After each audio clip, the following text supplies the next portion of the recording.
Hi everyone, welcome to GS world express. आज हम बात करेंगे about origin of earth, specially इससे जुड़े वेरियस थ्योरीज एंड हाइपोथेसिस के बारे में। ये हमारे फंडामेंटल्स ऑफ ज्योग्राफी सीरीज का एक इंपॉर्टेंट चैप्टर है। तो चलिए वीडियो को शुरू करते हैं।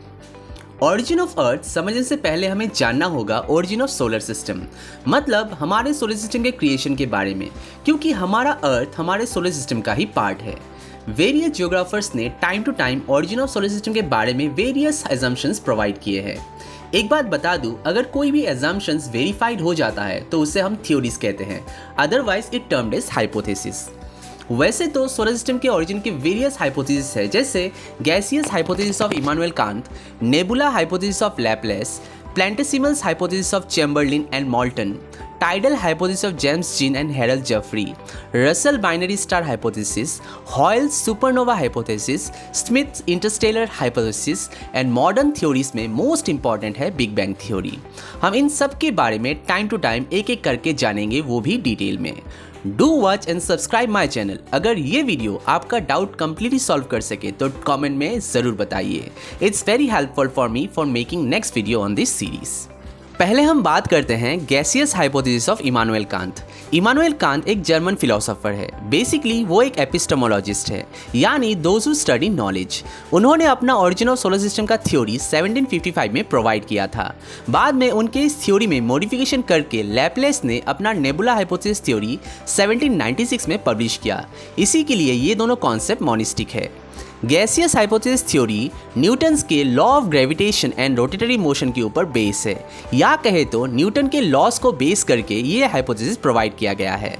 उनका ये हाइपोथेसिस एजम्पशंस प्रोवाइड करता है, जैसे पहला, ये एक सुपरनेचुरली क्रिएटेड प्रीमॉर्डियल मैटर था जो कि कोल्ड एंड सॉलिड स्टेट में था और इसके मोशनलेस पार्टिकल्स यूनिवर्स में फैले हुए थे। दूसरा है, ये जो पार्टिकल्स थे वो म्यूचुअल ग्रेविटेशनल अट्रैक्शन के कारण आपस में ही कोलाइड होने लगे।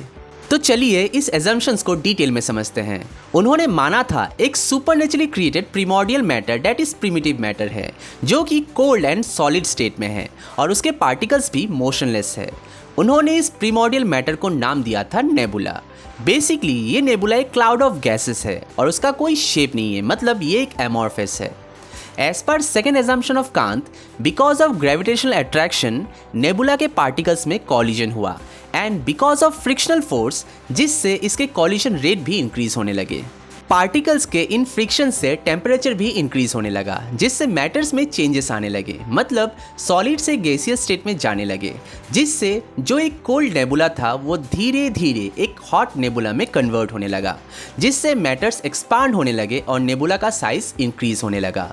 दूसरी तरफ मैटर्स के कोलिजन से एक रोटेटरी मोशन जनरेट हुआ और धीरे धीरे उसका रोटेटरी मोशन भी इंक्रीज होने लगा, जिससे नेबुला में सेंट्रीफ्यूगल फोर्स इंक्रीज होने लगा as compare to centripetal force. अब ये दोनों फोर्स क्या है उसको थोड़ा सिंपल लैंग्वेज में जान लेते हैं। फॉर एग्जाम्पल, अगर आप एक चेन को हाथ में लेके जोर जोर से घुमाते हैं, उससे उस चेन का टेंडेंसी होता है कि वो बाहर की ओर जाए फ्रॉम इट्स सेंटर।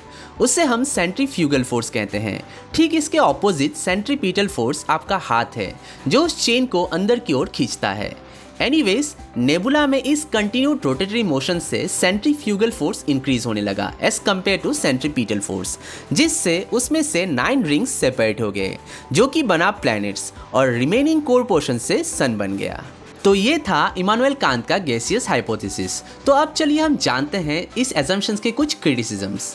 पहला है, इमानुएल कांत ने प्रीमॉर्डियल मैटर के सोर्स ऑफ ऑरिजिन के बारे में कुछ नहीं बोला कि वो नेबुला आखिर बना कैसे था। दूसरा है, एज पर Newton's first law of motion, किसी भी चीज़ को रेस्ट से मोशन में लाने के लिए उसके ऊपर एक्सटर्नल फोर्स प्रोवाइड किया जाना चाहिए, लेकिन नेबुला के मोशनलेस से मोशन आने के बारे में उसके हाइपोथेसिस में कोई भी डिस्क्रिप्शन नहीं है। तीसरा है, पार्टिकल्स के कॉलिजन से मोशन जनरेट होने से लेकर उसके ओनली रोटेटरी मोशन में घूमने का कोई भी रीज़न प्रोवाइड नहीं किया गया है। फोर्थ पॉइंट है, it's against the law of conservation of momentum. As पर कांत, रोटेटरी मोशन इंक्रीज होने से, डैट इज वेलोसिटी इंक्रीज होने से ऑब्जेक्ट का साइज इंक्रीज होने लगा है, जो कि law of conservation of momentum के ठीक उल्टा है, जो माना जाता है कि किसी भी ऑब्जेक्ट का साइज इंक्रीज होने से उसका वेलोसिटी डिक्रीज होता है। नेक्स्ट वीडियो में हम लैपलेस के नेबुला हाइपोथेसिस के बारे में डिटेल में डिस्कस करेंगे। आई होप ये वीडियो आप लोगों को इन्फॉर्मेटिव लगा होगा। Thanks for watching. Stay hungry, stay foolish. जय हिंद।